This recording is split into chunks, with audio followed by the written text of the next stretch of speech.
I have known Vuyani since he was a student at the Federal Theological Seminary. But in my heart and in my soul, I always felt that I and him had known each other for 100 years, as brothers, as fellow pilgrims in another life, in another country, and perhaps in another ecumenical movement that does not yet exist this side of the grave. From the first to the last time we met, we did not know how to stop talking, how to stop laughing, or how to stop crying. We often did all of these at the same time. For as long as I remember, Vuyani always addressed me as Mhlekazo Mhle,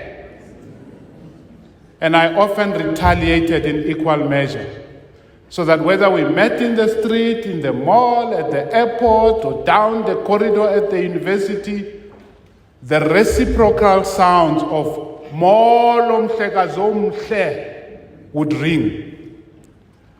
I never asked Vuyani why he addressed me in this way. But what I know for sure is that Vuyani wayengumhlekazo mhle in every conceivable way. Ebemhle ngesimo, emhle ebusweni, emhle ngezenzo, aphinda abemhle engqondweni. And yet, at no point in my long association with Vuyani did it ever occur to me that between the two of us, I would have to be the one to first say, Hamba kakuhle, mhlekazo mhle. Wednesday, the 25th of December, 1968, was a beautiful day, because that is the day in this town that the Vellem family welcomed a new addition. We also know that it was in the context of living out his Christian faith as faithfully as he could, as a black South African, that Vuyani found out why he was born. He was called to be a witness against white supremacy at a time when racism has become more sophisticated, more resilient, and more stubborn.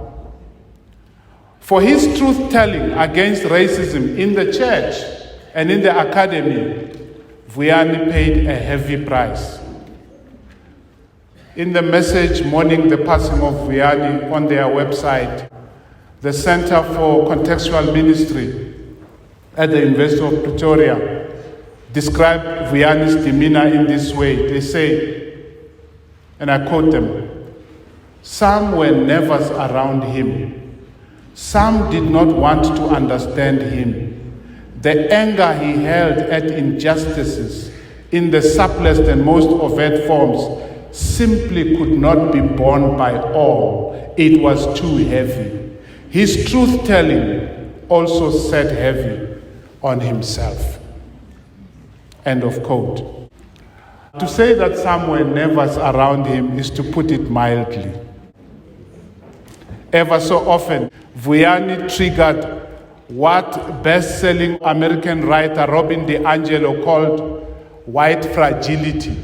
He triggered white fragility everywhere he went. And by white fragility, DiAngelo means the many ways in which white people resist and avoid to speak about white racism. Vuyani paid a price. Part of the price he had to pay is that Vuyani had to bet and scrum and fight for every little thing.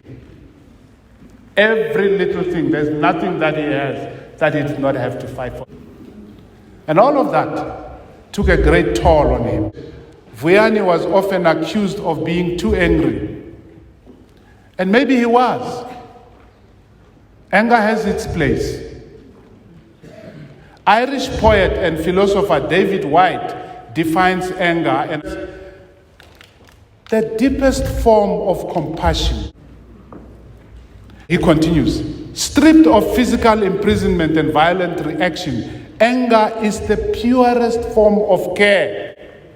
The internal living flame of anger always illuminates what we belong to, what we wish to protect, and what we are willing to hazard for ourselves.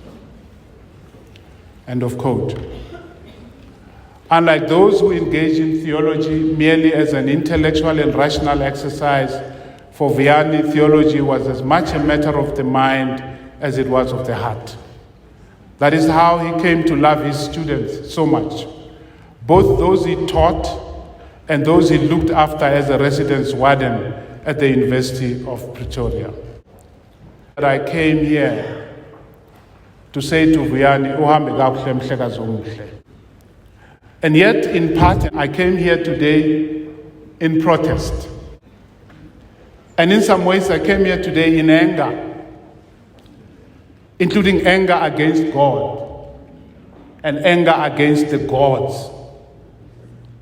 I'm here to protest why we have been visited by such a loss as this, such a pain as this, such agony as this at a time like this.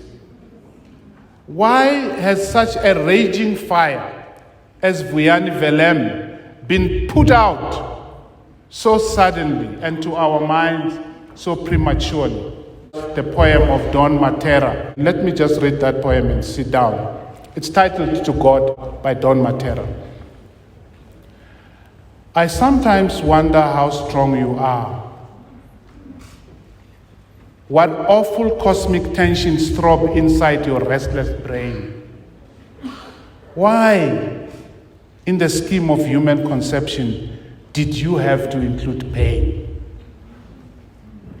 If only we could meet man to man, you stripped of your power and I of fear, I would lift my shirt and show you scars wide as the moon, black as the stars.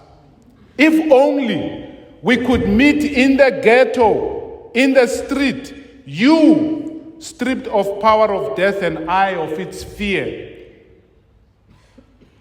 I would walk away from you. And I know that you would cry. You would cry to have me back. Perhaps I would return to wipe your tears. For who wants a God that cries? Ntoza kuthi nina bakwa Vellem duduzelekani. Phumeza wena nolungile kanhlane dingi qabane nhlanga sithi kuwe dudu nawe madlamini sithi zola kuwe mfowethu mfondini mhlekazi omhle msimango mthwa songo ndithi hamba kakuhle mhlekazi omhle.